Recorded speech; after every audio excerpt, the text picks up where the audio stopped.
Okay. Good afternoon, everyone, and welcome to this afternoon's seminar. The speaker today is Dr. Nathalie Seddon.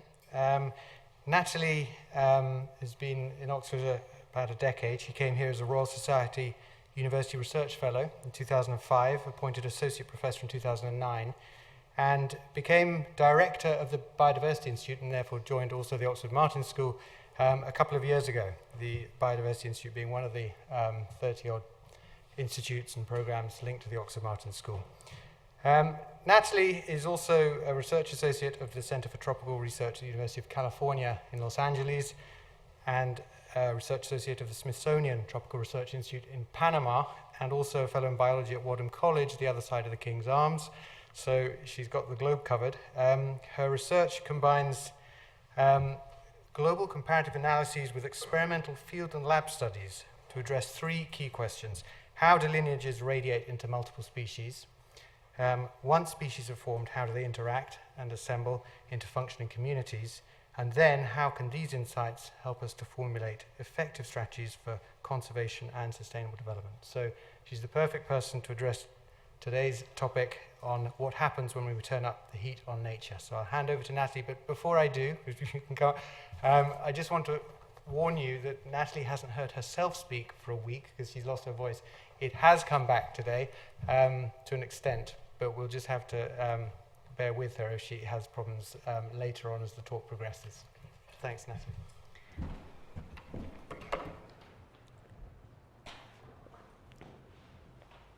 Okay, thanks very much, Julian. And thanks very much to the Oxford Martin School for the opportunity to speak today on what the impacts of climate change are on biodiversity. So let's start with some facts about the Earth's climate.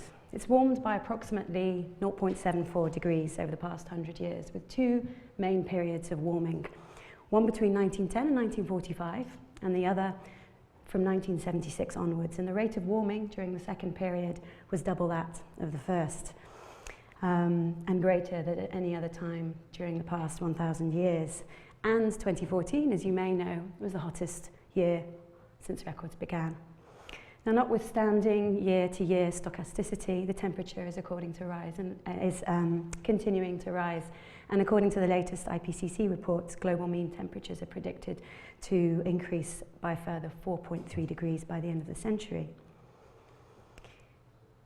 Now, as a result of this warming, our ice caps are melting and sea levels are rising, and we're seeing more freak storms, flooding, crop failures, and droughts. Clearly, climate change spells chaos for people.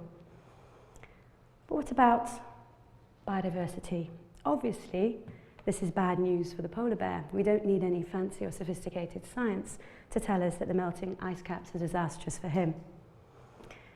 But what about the other 9 million or so other distinct species and lineages with which we share the planet?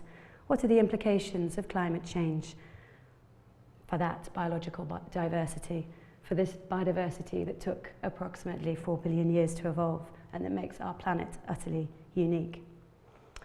So there are several ways in which individuals, populations, and ultimately species can respond to systematic environmental change. They can alter their behavior. In particular, they can breed at a different time or place. They can move or track their preferred niche across space and time. They can adapt, in other words, evolve to survive and reproduce under a different set of ecological conditions, or failing that, of course, they can go extinct. So in this talk, what I want to do is briefly review the evidence that species are in fact responding in this way. And how I will ask, how do we know that it's climate change that's causing these responses? And then I will ask, does it matter if a species changes when they do things, if it moves or adapts? What's all the fuss about? If a few species go extinct, does it really matter? After all, extinction is part of evolution. So I will talk about why a failure to adapt or move matters, and I will discuss why extinction matters. In the second half of the talk, I want to focus on solutions, and I want to emphasize the central importance of forest, in particular tropical forest. And I want to persuade you that the answers to many of our problems and many of the 21st century challenges we face lie in protecting our forests and I want to persuade you that that is achievable. Okay, so by far, most observations of climate change responses have involved alterations in species phenologies. So that is timing of key life cycle events, things like fruiting, flowering, migration, and so forth. Now, planting dates, harvest dates, the day of the first frost, have been well recorded for hundreds of years, actually, for obvious agricultural reasons, and have, for a bunch of sociological reasons, records of the first signs of spring. So the first leaf on an oak, the first butterfly seen flying, the first snowdrop in bloom. North Europeans have, in particular, been obsessed with recording all these details for many, many years. So the longest records of direct observations are for flowering of cherry trees in Japan and for grape harvests in Europe. Timing of cherry blossoms in Japan has been highly variable among years, but there were no clear trends seen between the 1400s and the 1900s. A statistically significant change point is seen first in the early 1900s, and there has been a steady advancement since 1952. Meanwhile, grape harvest dates across Europe are explained by April-August temperatures, and in the 2003 heat wave stands out as an extreme early harvest, records going back 500 years. And now these lengthy observation periods in these two unrelated plants on different sides of the globe add an important, a crucial, I would say, historical perspective to the results that we now analyse over much shorter time frames. So a large number of studies in Europe and North America have revealed changes in the timing of key life history events that reflect responses to climate change. Common are changes in the timing of spring activities, including earlier breeding, the time at which the birds first start singing, earlier arrival of migrant birds, and so forth. And studies in Europe and North America since the 1960s have shown that many species are now breeding between 8 and 10 days earlier, with migrant birds arriving on average between 1 and 3 days earlier on their breeding grounds per decade. Similar sorts of findings have been reported in a large number of amphibian species, particularly detailed studies in Canada showing that a number of different amphibian species are chorusing and spawning considerably earlier, ranging, depending on the species, ranging between 19 and 38 days earlier now, compared to the 1970s. Now, butterflies, for obvious reasons, also show high correlation, high relationship between the date of first appearance and spring temperatures. So it's not surprising that their first appearance has advanced for almost all species in the UK, all species analysed in a study in Spain, and a fairly comprehensive study carried out on butterflies in California, showing that 70% of species have advanced their first flight date by as many as 24 days. So with general warming trends, climate envelopes become shifted towards the poles or at higher altitudes. Now, to the extent that dispersal and resource availability will allow, species will track shifting climate and shift their distributions poleward in latitude and upward in elevation. And there is some very good evidence that certain species are on the move. So there's some evidence that the range of sea ice dependent species in the Antarctic are changing, many of them contracting. Meanwhile, there are other studies show actually the expansion of ranges of other species, so of open ocean species. Various species of penguin, including the chinstrap penguin, have expanded their ranges as the extent of the ice cap in Antarctica has contracted. There's also many studies now showing that butterflies in particular, but also a range of dragonfly and bird species, are tracking their preferred climatic niches, which generally involve a movement north. So you'll see on the slide here, 50% of European birds, butterflies and dragonflies have shifted their ranges considerably since the 1970s. We're also seeing increasing colonization of the temperate zone with species from subtropical zones. Meanwhile, in the mountains, we now have fairly good data collected over fairly long time frames, several decades anyway, from the Alps, the Andes, and the Himalayas, indicating that taxa are moving upslope, so indications that tree lines are moving upslope. And for example, that the ranges, the breeding ranges of many bird species in these mountain ranges are also moving upslope, and that species that generally breed in the lowland tropics are increasingly found to be breeding in the submontane zone. So what do this collection, arguably just a handful really relative to all biodiversity, a handful of studies tell us about the impact of climate change? How can we attribute these changes in phenologies and ranges to climate change? Well, any underlying signal from climate change is revealed by a systematic or diagnostic trend across diverse species and diverse geographical regions.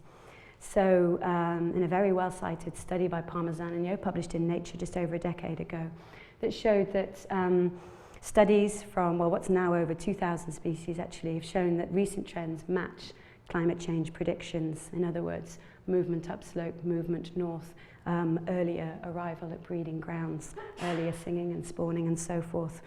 And a global meta-analysis had documented changes of that sort in over 80% of the species studied. So where shifts averaged 6 kilometers per decade towards the poles, spring advancement of around 2 to 3 days earlier per decade. And as I say, these studies have been found on every continent, every ocean, and in most taxonomic groups studied.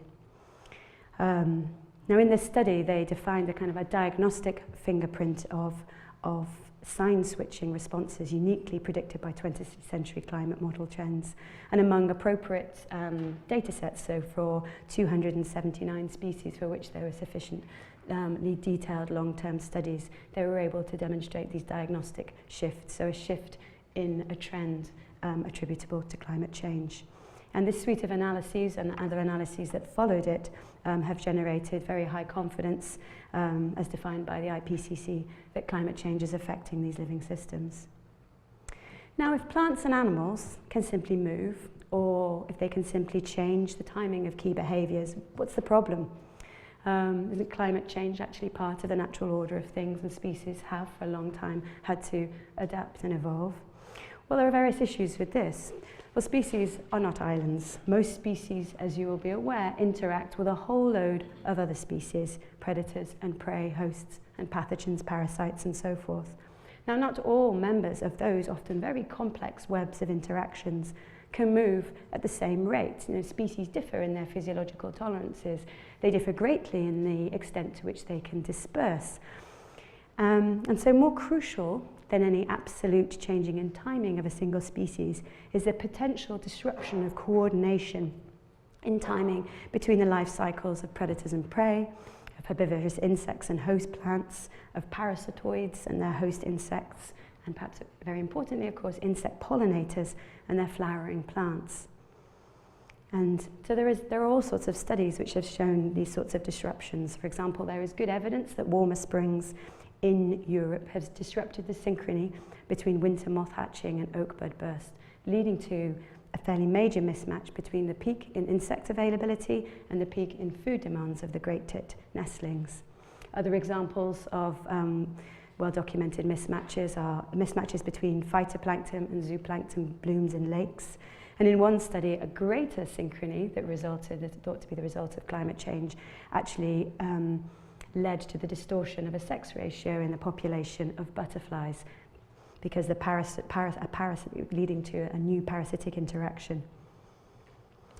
Another critically important example of this, with fairly major global consequences, is the mismatch in timing between the big phytoplankton bloom, shown here, and the appearance of krill in the Southern Ocean or other key members of the zooplankton assemblage, with implications clearly for survival and breeding in whales, which perform major ecosystem functions.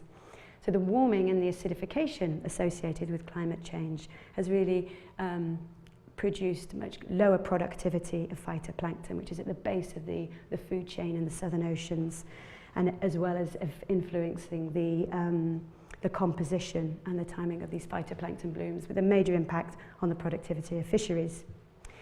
But even if all members of a web can move, and this sometimes happens, there might not be anywhere to go. Now, this is most obviously a problem in the mountains where populations could potentially just disappear off the top. Meanwhile, the modern landscape provides very little possibility for species to adjust to rapid environmental change. Species in many areas of the world today must navigate through a landscape that has been profoundly impacted by human activity and rendered, as a consequence, largely impassable. Now, as a result of widespread loss and fragmentation of habitats, many areas which may become climatically suitable with future warming end up being remote from the species' current distributions and beyond their dispersal capability, for example, ultimately resulting in increased extinction. So if species can't move, either because they have low dispersal capabilities, or because the other species that they depend on can't move, or because there's nowhere to go, then why aren't species adapting? Why doesn't evolution come to the rescue?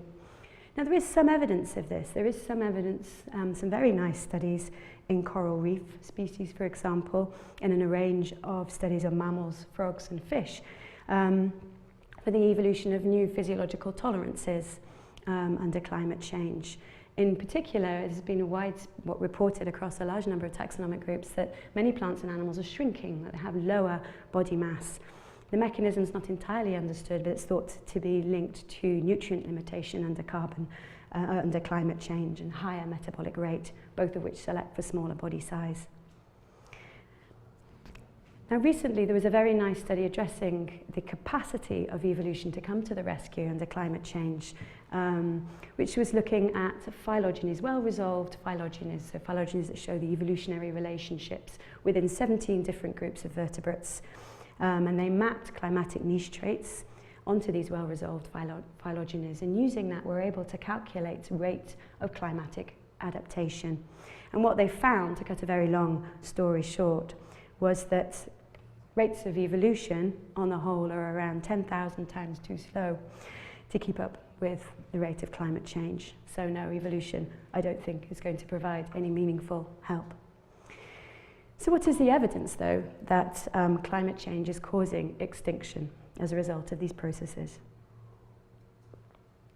Well, the first extinctions attributed to climate change come from mountain-restricted species, and no surprise there. And a shocking 67% of harlequin frogs in Central and South American forests have disappeared over the last 20 to 30 years. And the reason is very interesting biologically, in the sense that this is thought to have been a result in the shift of the mid-elevation sites where the preponderance of extinctions have occurred into thermally optimal conditions for a fungus, the tritrid fungus, which is actually directly responsible for killing these amphibians. So warming has brought this fungus into the range of these amphibians, and the amphibians have consequently gone extinct. The other major victims of climate change so far are corals. Elevated sea surface temperatures and much stronger El Niño, southern oscillation events associated with global warming have been strongly implicated in the bleaching and loss of a large number of coral species. So, for example, there was a particularly strong El Niño event between 97 and 98, caused bleaching in every single ocean. 95% of corals were bleached in the Indian Ocean, for example, and ultimately this resulted in 16% of coral species becoming globally extinct. But let's put some of these figures into perspective. According to a recent report, so this is a report published in Nature in mid-December, which was an analysis of the latest IUCN Red List, current rates of extinction lie somewhere between 10 and 690 species per week. And we face losing over 26% of mammals, 13% of birds, and 40% of amphibians by the end of the century, with unknown but potentially very high levels of extinction in much less well-studied groups, such as deep ocean organisms and in invertebrates. What's causing those threats? Climate change really is just one of several major drivers of current and predicted extinction. In fact, to date, climate change is estimated to be contributing to around 7% of species population declines Currently, much more significant drivers of population declines and extinction are overexploitation, habitat degradation and change, and habitat loss. Now, these are, of course, all linked to human population growth and increases in per capita consumption, and hence are only likely to get worse. So it is clear that climate change is happening, and there is good evidence that it is affecting the abundance and distribution of plants and animals, their phenology, and it has resulted in some extinctions. But the impacts are not yet fully felt, so much of the science here is in the area of prediction.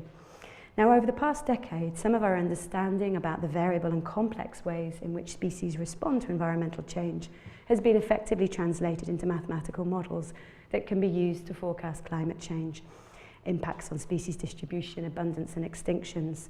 These models are characterized by high diversity of underlying structures and assumptions, and the predictions differ greatly depending upon the species studies and so forth. However, most of these models indicate that climate change will be the major future source of extinction, especially acting in synergy with things like land use change. And recent models, the IPCC predicted that around 20 to 30% of species are at high risk of extinction under between 2 and 3 degrees of warming. Now, a very recent model published just a few weeks ago actually predicted that around 60% of plants and 35% of animals are likely to lose over 50% of their present range by 2080. However, with mitigation, losses are reduced by 60% if emissions peak in 2016, so next year, or 40% if emissions peak in 2030.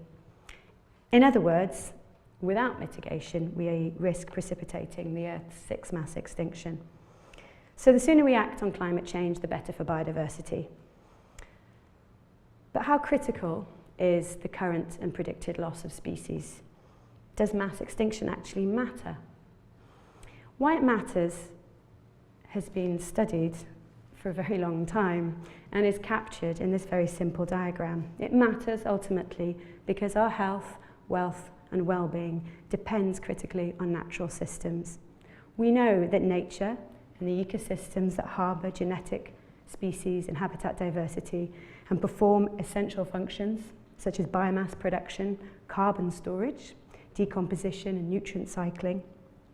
And we know that our activities are compromising the ability of Earth's systems to perform these functions. Now, these sort of functions and services produced by natural ecosystems were first sort of properly or formally delineated and visualized as part of the Millennium Ecosystem Assessment, which was carried out in 2005. Now, and that basically categorized all these functions and services that nature provides us into these 4 different sorts: supporting, provisioning, cultural, and regulating. Now, since the Rio Summit in 1992, a huge body of research aimed at testing the links between nature, and particularly the links between biodiversity and species richness and these ecosystem functions and services. Really, this was a huge area of industry and biology, and was actually one of the fastest growing areas over the past 20 years. Now, there's lots of important science still to be done in showing the mechanistic links between biodiversity and ecosystem functions and services. But after thousands and thousands of experiments and modelling procedures, there is a general consensus now that biodiversity loss reduces the efficiency by which ecological communities capture resources, produce biomass and so forth. That the loss of biodiversity decreases the stability of ecosystem functions through time. That the loss of diversity, particularly across trophic levels, influences ecosystem functions particularly strongly, and that actually the impacts of biodiversity loss on ecological functions rivals the impacts of other major global drivers of environmental change, such as pollution and habitat degradation. So, climate change is going to be a major driver of biodiversity loss, especially when it interacts with other drivers of change, such as land use change. And the loss of biodiversity is a major problem for humanity. What is to be done?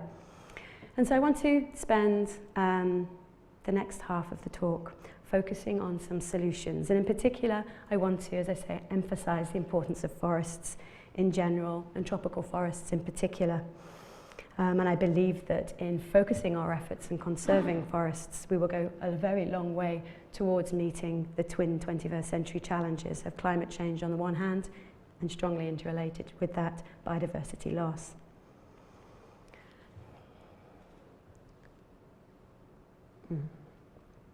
Okay, so tropical forests cover only 2% of the Earth's surface, yet they harbour at least, probably way over 50% of our biodiversity.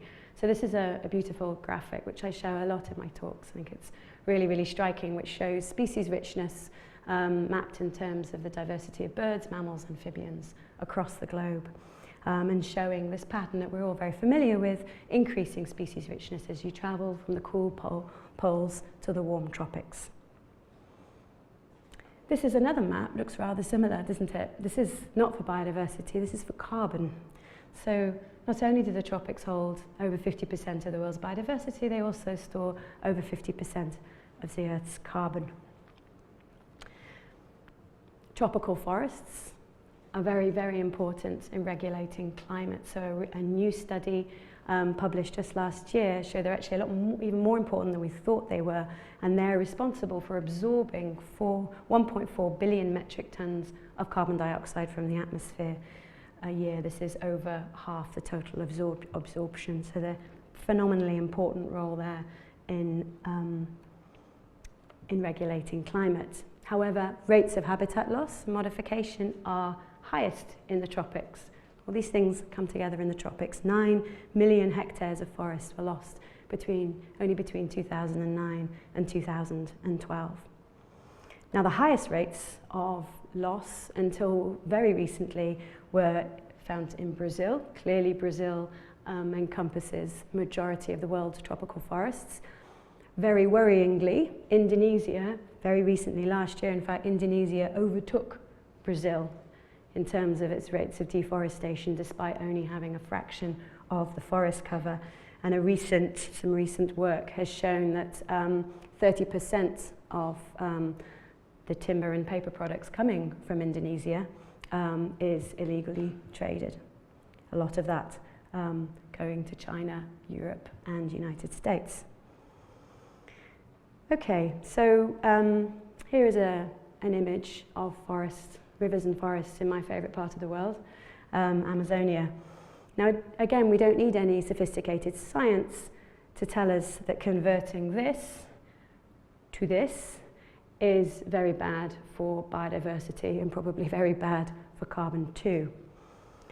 But actually, whilst total clearance of tropical forests is obviously a major concern, more pervasive is habitat degradation, so is the conversion of primary forest to secondary forest through logging. So 20% of tropical forest is degraded. Now, until recently, the general consensus was that if you lose a handful of species through the conversion of primary forest to secondary forest, then this doesn't really influence the forest's overall functionality.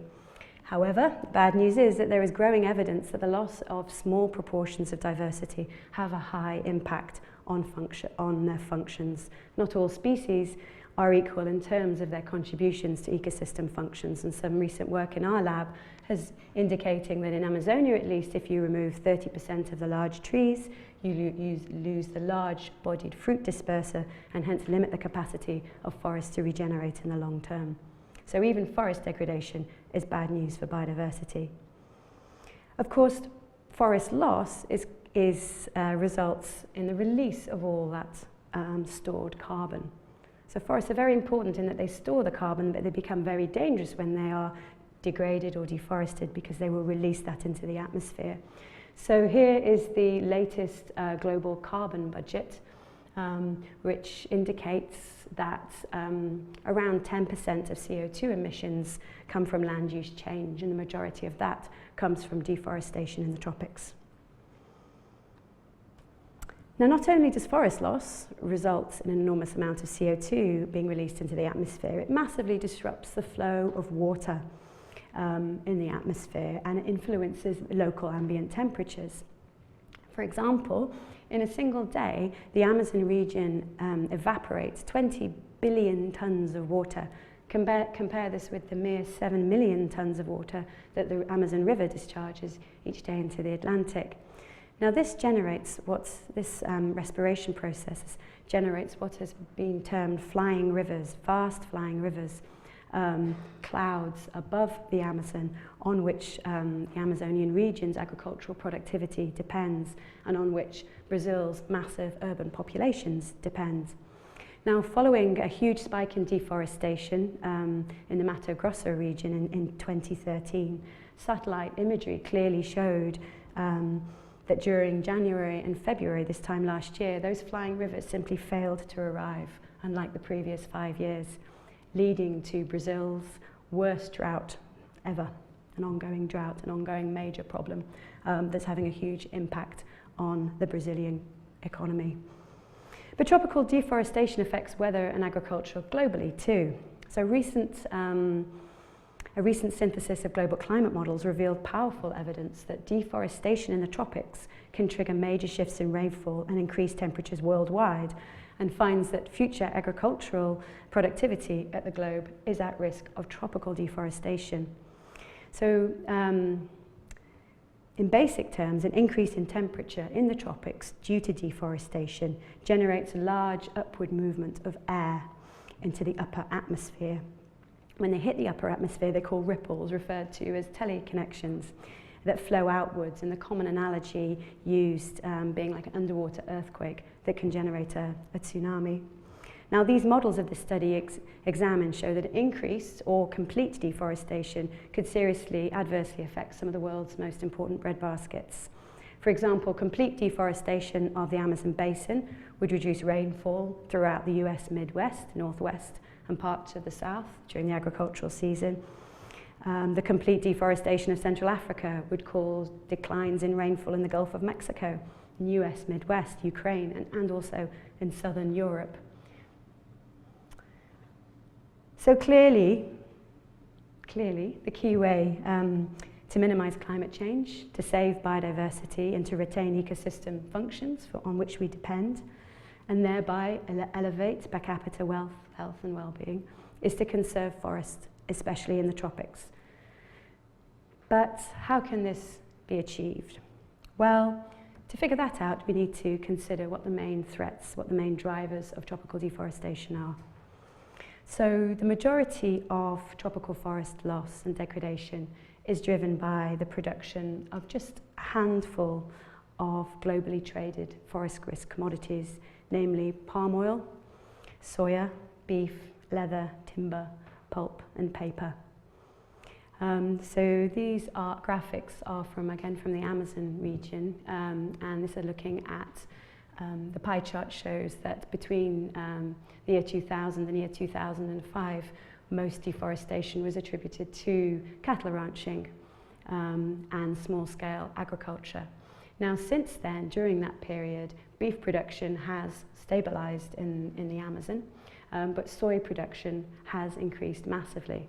And so that pie chart looks rather different now. Most of deforestation in Amazonia is being driven by soya bean production and more recently by palm oil production as well. So palm oil, as you will know, is found in an increasing number of products we use daily. In fact, it's hard to identify something that we don't interact with regularly that doesn't contain palm oil. And the global production of this vegetable oil has increased exponentially over the last 50 years. Now, until recently, this was mainly produced in Indonesia and Malaysia, where vast areas of tropical forests, primary tropical forests, have been converted into palm oil, with negative consequences clearly for biodiversity and for the release of carbon into the atmosphere. But the concern now, quite recently, is it's spread into West Africa, particularly Cameroon and the Congo, where this recent study is sort of flagging up the potentially dire consequences of this expansion, unregulated expansion, for things like primate diversity, which peaks in West Africa. So these kinds of commodities, beef, soy, palm oil and paper products. The production of them is obviously bad for biodiversity, and that much of it is produced in tropically forested regions. But what are the direct impacts of the production of these commodities on carbon dioxide emissions? Well, the impact through deforestation has recently been quantified and is summarized here for the top 4 commodities. Now note that this graphic is just for commodities produced by Argentina, Bolivia, Brazil, Paraguay, Indonesia, Malaysia and Papua New Guinea. Now we can see, looking at this, that the biggest carbon footprint is beef production in Brazil. By far and away, the commodity that produces the most carbon dioxide.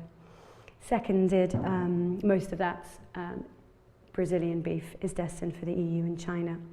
The second biggest carbon footprint is wood products and palm oil production in Malaysia and Indonesia.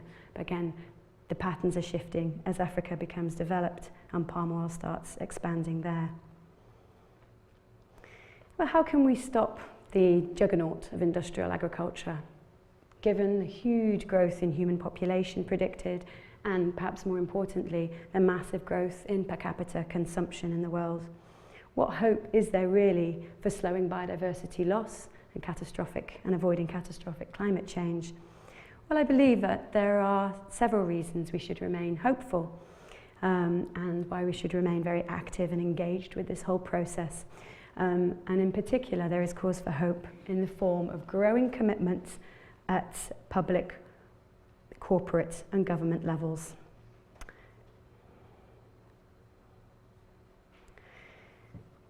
So I'd like to talk through some of those solutions and reasons for hope and highlight where I believe action should now be targeted.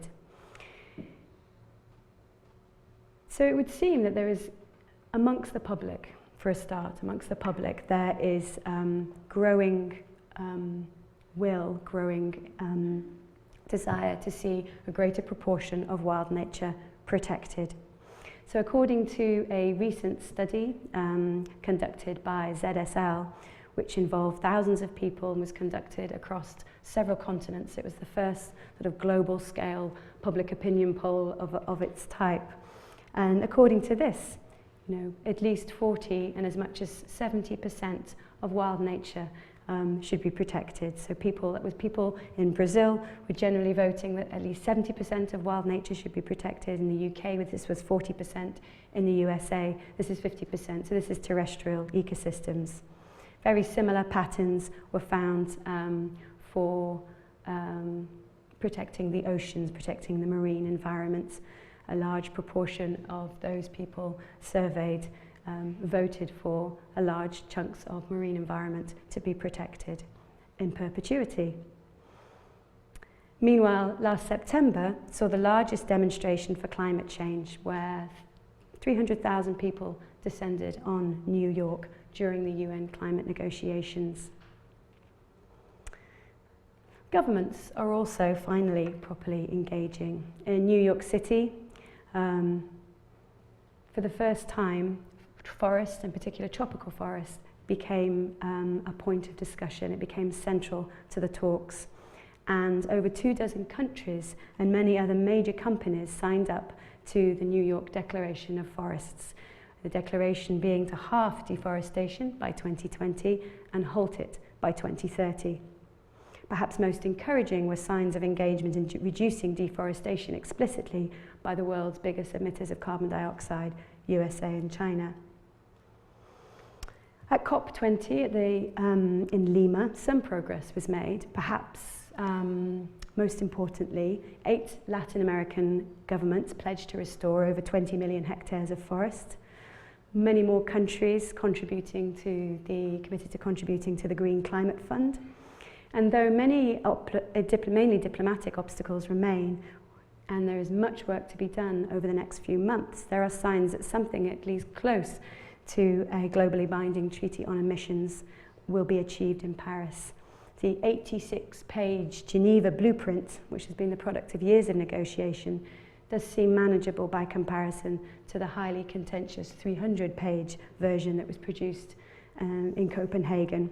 and it represents the first ever proposal with buy-in from all the world's nations. It's a long way to go, but there are definite signs that something good is going to happen in Paris. Finally, there is action of certain individual governments, a cause for a great deal of hope and motivation and inspiration. Last month, Colombia's president, Manuel Santos, announced a plan to establish the world's largest protected area, covering an area apparently that's going to be almost 4 times the size of Germany. It's going to be a transnational, transboundary one, which is involving buy-in from the Brazilian and Venezuelan governments, encompassing around 135 million hectares. We'll have the largest number of distinct ecosystems and support the highest number of species of any currently existing protected area, and will run from the Andes to the Amazon and to the Atlantic, a massive corridor across northern South America. Meanwhile, the Norwegian government is doing more for climate and biodiversity than any other, having given over 2.5 billion in the last 5 years in compensation for forest conservation, particularly in Brazil and Peru. So, well, we have many reasons to be a little bit cynical or suspicious of high-level pledges, because often they rarely become reality. But Brazil has really led the way. Since 2004, the nation with the world's greatest proportion of tropical forest cut annual deforestation in Amazonia by nearly 80%. At the same time, during that period, agricultural productivity and output increased sharply, and economic growth increased massively. And Brazil thereby showed the world that deforestation and economic growth can in fact be uncoupled. Establishing new protected areas, enforcing environmental laws, and various private sector measures all played a part in the decline in preventing around 3.2 billion tons of carbon dioxide emission, which someone has calculated is equivalent to removing all the cars from America's highways for 3 years. A huge contribution to global climate. Now, although the relaxing of the soy moratorium has resulted in an increase in deforestation recently, and it's thought precipitated this huge drought, Brazil nonetheless revealed to the world what is possible when governments fully engage. And the credit for this process is shared by many. Marina Silva, as minister and presidential candidate, played a huge role in this. The NGOs, a large number of NGOs that generated the moratorium on soy and also beef industry, and the massive financial compensation provided by Norway showed Brazil that the international community, or at least one part of the enlightened part of the international community, was prepared to support them for conserving their forest. Mainly, however, it is change in policy that made this all possible. And for this, Brazilian civil society really deserves most of the credit. Rubber tappers, labour organisers, indigenous people, environmentalists, and many members of the broad social movement to end deforestation made it possible and ultimately made it necessary for politicians and businesses to act. And they have done a great service, clearly, to climate and to the biodiversity, not just in Brazil, but of the whole planet. So another major source of optimism, I think, and in exciting developments last year, I mean, a lot of these things I'm talking about are really quite recent. As a result of sustained campaigning by various environmental groups, dozens and dozens of the world's largest buyers and sellers of soy, palm oil, cattle, wood pulp, and so forth have established policies that have committed them to excluding deforestation and social conflict from their supply chains, giving us power as consumers to buy products that we know haven't involved a negative impact on the climate, biodiversity, or other human beings. Wilmar, that controls the majority of the production and the distribution of palm oil, shown in the darkest green of this pie chart here, which shows the different companies that are responsible for the production and distribution of this oil. Wilmar was the first to commit to zero deforestation. Once it had committed, the other big players followed suit.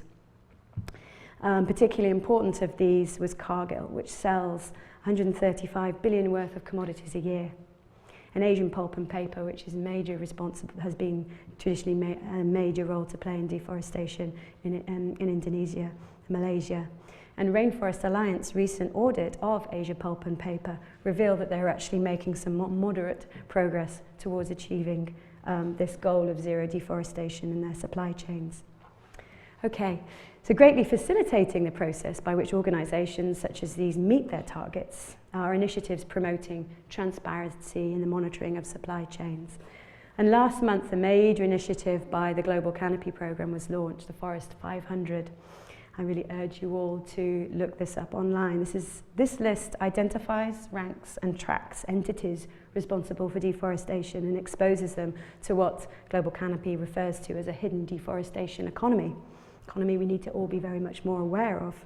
And the assessment ranks 250 companies, 50 jurisdictions, 150 banks and 50 power brokers by the extent and scope of their sourcing policies for 6 forest risk commodities. So the rationale is that a fairly small number of power brokers across various sectors can reduce deforestation. However, there's been a lack, no system in place to track this progress towards deforestation so it can meet the New York Declaration of Forests by 2020 or 2030. So what the list reveals so far is that while a number of high-profile companies have adopted policies, and I've mentioned a couple of those, many companies still lack forest-friendly safeguards, and I really think that this type of initiative, the Forest 500, is something to watch and engage with over the next decade. Now also, absolutely key to success in governments and businesses meeting their targets is technology to map carbon and to monitor what's going on in the forest. And here we have had a number of recent, really quite mind-blowing breakthroughs which really change the landscape. In particular, we have amazing technology developed by Greg Asner from the Carnegie Airborne Observatory to map carbon quite accurately in forests. He published a map of the carbon content of an entire country of Peru. It's illustrated here. He uses advanced optical and chemical sensors in connection with light detection and ranging technologies, which basically mainly involves beaming pairs of lasers at the forest canopy. And his study revealed that 1 billion of 7 billion tons of carbon stored in Peruvian forests is an imminent risk of being lost if current plans for exploitation, logging, palm oil exploitation, mining and so forth move forward. So with this sort of technology, we can actually quantify how much carbon, much more efficiently than we have been able to do before, how much carbon is the carbon costs of certain sorts of development and commodity production. Meanwhile, there has been a proliferation in technology for monitoring. Perhaps one of the most powerful of these is an online interactive satellite image analysis platform called Global Forest Watch, which is supported now by Google and is funded through the World Resources Institute, that provides, it's a great thing to interact with, do look at it online. It provides up-to-date coverage of deforestation globally. So as an example, it recently uncovered that United Cacao, which is a London-listed company that claims to produce ethical, sustainable chocolate, had quietly cut down over 2,000 hectares of primary closed canopy rainforest in the Peruvian Amazon. The company said that the land had been previously cleared, but satellite imagery collated by Global Forest Watch told a different story. So in tandem, drones are increasingly very effectively being used to monitor logging and poaching activity and so forth on the ground. We have sensors, camera traps, and increasingly ingenious ways of using mobile phone technology. In other words, it is becoming increasingly difficult to get away with the illegal erosion of biodiversity and damage to our climate. And it is going to be possible to hold governments and businesses to their claims to minimize deforestation in the coming decades. Okay. So climate change poses the biggest future threat to biodiversity, and the loss of biodiversity compromises the long-term sustainability of humanity on this planet. There's still a lot of interesting science to be done here. However, while we're dotting the I's and crossing the T's in this area, we need to be also focusing a lot of energy on resolving the challenges involved in implementing a really key solution, in other words, protecting forest. There is hope in the form of growing commitment at public, corporate and government levels We know from Brazil that economic growth, that agricultural productivity is possible without the destruction of natural habitats. And we have technology and also social media to monitor, to map and monitor carbon and biodiversity loss. Key action areas, what we should be doing? Well, we should be continuing to lobby for zero deforestation and lobby for transparency in commodity supply chains. And in addition, we need to be working on linking policy on agriculture, forestry and indigenous people.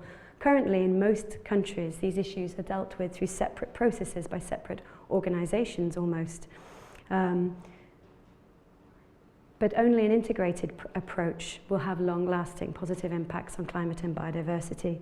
The UN programme RED, for example, at the core of which is the twin importance of forest and for biodiversity and climate, has run into profound difficulties, as it has in many places run into the displacement of people dependent on forest products. This is clearly not a long-term solution. We also clearly need to be campaigning for behavioural change, in particular reducing our consumption of luxuries, and in particular, I'm afraid, reducing our consumption of meat and beef. And I would also argue that we should be campaigning to empower women in all sectors of our society, as there is increasing evidence that this will go a long way to solving many of the 21st century challenges. So the world we live in 100 years or 200 years will of course unavoidably be of human design. But let that design be the product of science and careful evidence-based changes in policy and rigorous campaigning rather than war over dwindling natural resources. Thank you.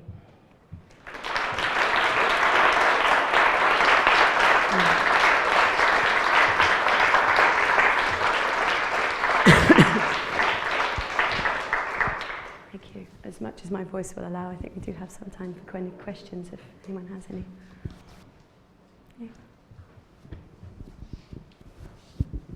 Thanks. I just want to go back to one of the points you made earlier about you gave a quantity of carbon absorbed by the rainforests within a certain time period. There's been a lot of research recently to suggest that old growth forests don't actually absorb any carbon. They're carbon neutral, and in fact only new growth forests absorb any type of carbon. And so the actual contribution of carbon absorption of the rainforests of which you speak is of negligible proportions relative to the oceans, for instance. Have you brought that into your calculations? So I'm very glad you brought up oceans. I tend to be very focused on terrestrial ecosystems, and as we know most about them, obviously the oceans absorb an enormous amount of atmospheric carbon dioxide and huge consequences of that, and clearly a lot of future action needs to be focused at making sure we maintain the ocean's capability of doing this. I think in terms of the role of old growth forests versus sort of secondary forests and the carbon budget, those calculations are very complicated, often controversial. I think one of the biggest problems is that the deforestation of old growth forests results in the release of a lot of carbon dioxide, and that's one of the main issues. In terms of absorption of carbon dioxide, sure, at the moment the figure is something like 10% or 10 to 30% of carbon dioxide emissions are absorbed by natural habitats. But there is different depending on certain conditions in atmosphere and time of year, and a whole slew of other abiotic and biotic factors will adjust the carbon balance for any one given ecosystem. But I think the figures are clear enough that given the amount of carbon stored in those forests, we do best keeping them as forests rather than converting them into palm oil or soya plantations.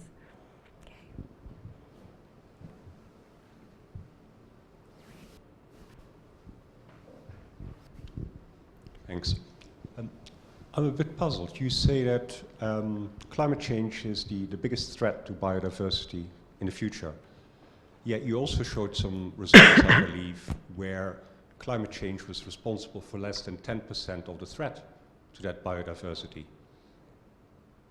So how do these two things... So are you talking about, so I put up a figure and said that climate change is currently responsible for 7% of population declines, but climate modelling suggests that in future it will be the biggest threat because of its interactions with other threats such as land use change and so forth. So it's it's a complex story. Currently, climate change is only contributing on its own to 7% of current species declines, but all the latest models suggest that in the future, moving forward over the next 50 to 100 years, it will be the biggest source of extinction. But only because of its interaction with other things like land use through economic activity. Yeah, largely, yeah. Right. So climate change is, you know, the climate of the Earth has been changing considerably over the history of the Earth, but at a much slower rate and at rates that enable evolution and change in behaviour and changes in ranges to accommodate it. But the problem is that given how we've modified the environment, we basically constrain the ability of nature to respond to climate change in that way. So when you build all these layers into these models, you do get these very elevated levels of extinction. Seems to me that quite substantial changes in let's say, land use have to be made before that kind of contribution is going to be less than climate change. That's the very point I'm making, isn't it? I mean, fact is, to avoid catastrophic climate change, we need to stop converting our natural habitats into agricultural and industrial wastelands. The two go together. That's why I'm putting these two things, framing it in this way. These are interdependent processes. In fact, all the challenges of the 21st century are highly interdependent and need to be talked about within the same framework, whether we're talking about food security, water security, biodiversity or climate change. It's the same problem and many of the solutions are the same.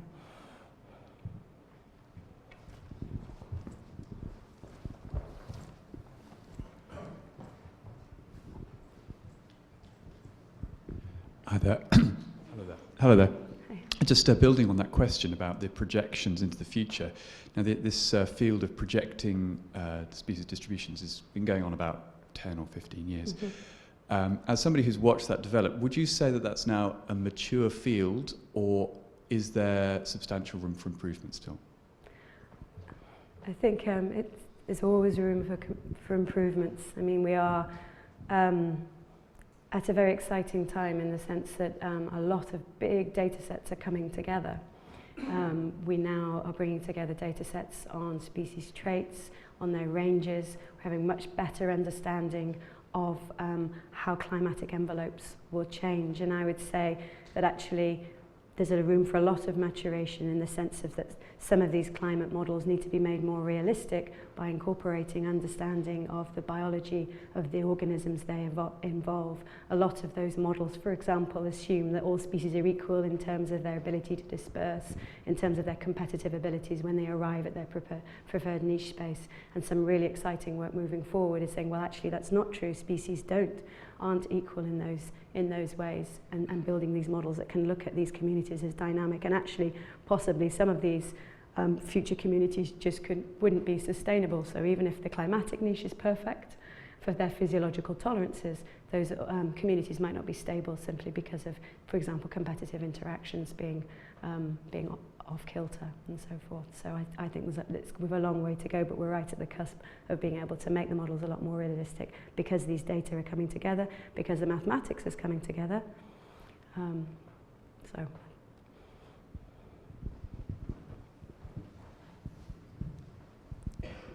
Thank you. I was wondering if you had any thoughts about assisted migration and whether this might be more feasible in the future, particularly in the more mountainous areas you were talking about in the beginning. I don't actually have a view on that, I have to say.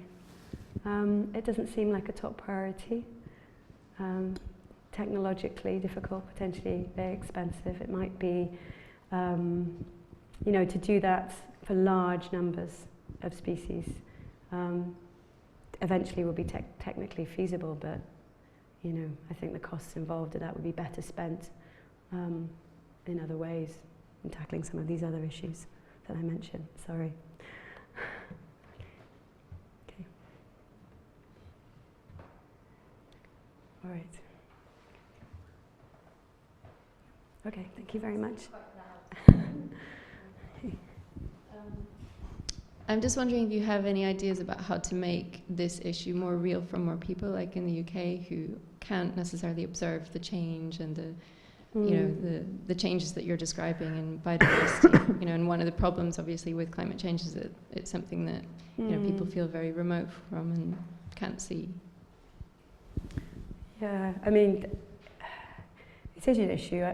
There was a study recently showing that after the big winter floods of 2 years ago, was it? Oxford was particularly badly affected, that there was an instant change in people's attitudes towards climate change, and actually people feeling that it was more real for them. So you're right in pointing out that most people aren't going to be motivated unless it's affecting them directly. And one of the problems that plagues the whole climate change debate is that a lot of influential people in influential parts of the world aren't feeling those changes, or if they feel changes, they see things like cooler winters rather than global warming. So it's a huge issue, but I think I really have a lot of faith in the power, increasing power of things like social media, of all these campaigning organisations, of things like Global Forest Watch, which are making it possible for people in this part of the world to sort of see what's going on. So it sort of has sort of flagged up sort of some of that technology.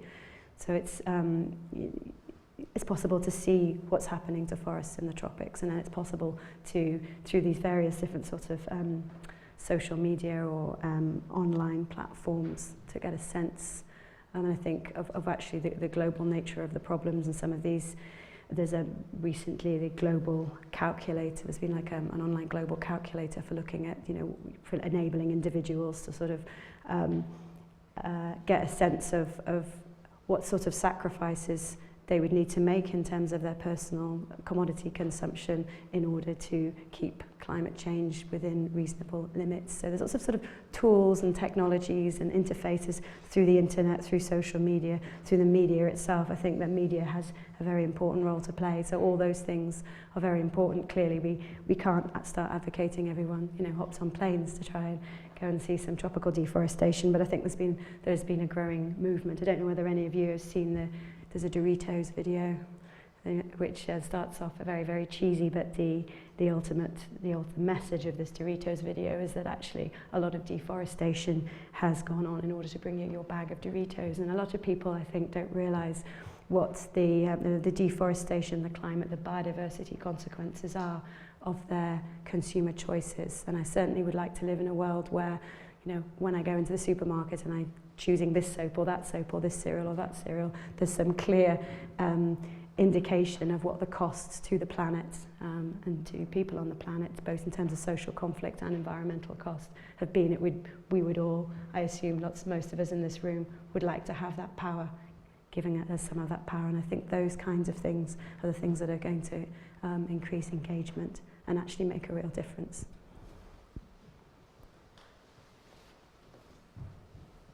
Just one more question. Okay. Yeah. Oh, it's okay, thank you. Just one more question, yeah.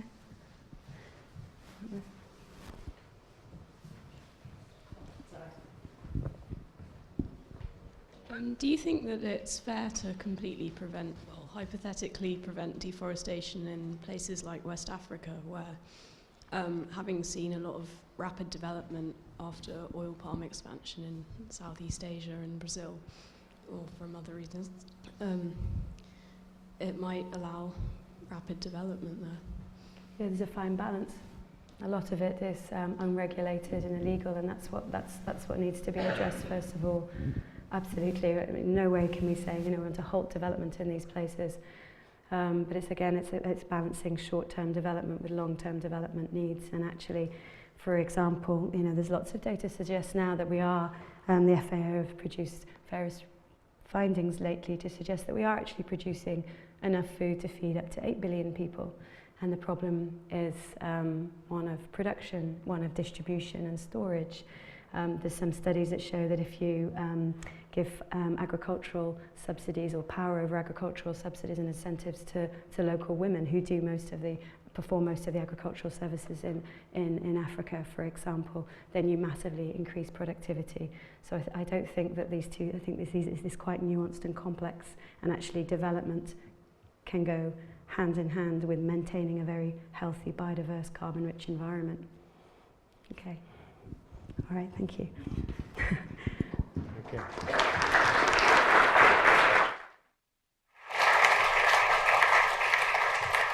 So thank you very much, Nathalie. I'd just like to, before we finish, draw your attention to a few forthcoming events.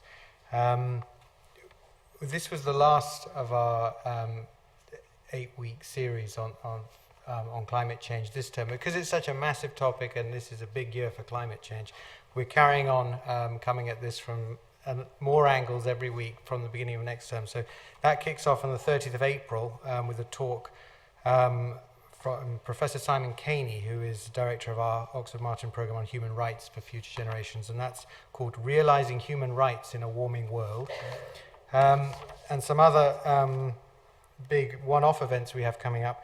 On the 27th of April in the Sheldonian, we have Thomas Friedman coming, the 3-time Pulitzer Prize-winning journalist, I think. His book, The World is Flat, was a huge success about 10 years ago, and he will be talking on The World is Fast. So he continues to be fascinated by all those issues of globalization. And we expect that to be very popular. So if you're interested, please do go on our website and register. That's the 27th of April. We have some philosophers and economists coming together for a panel event here on the 11th of May to try and be a bit more upbeat under the title, We've Never Had It So Good. How does the world today compare to 1957? And the last one I want to draw your attention to, because you're obviously all interested in climate change, we have Connie Hedegaard coming on the 18th of May, Monday the 18th of May. Now, Connie Hedegaard was the host minister at the Copenhagen COP, and she was also responsible at the heart of all the negotiations that led to the creation of the timetable, which is now culminating in Paris. And she was the European Commissioner for Climate Action, but has now stepped down. So she's coming to give a rather more, I hope, personal talk on what it's actually like to be in the middle of all of those sort of climate negotiations. So if you're interested in that, that's on the 18th of May, and again, just register on our website. But I would like to finish with just to thank Nathalie once more for braving her throat to present us with certainly the most beautifully illustrated talk we've had all term.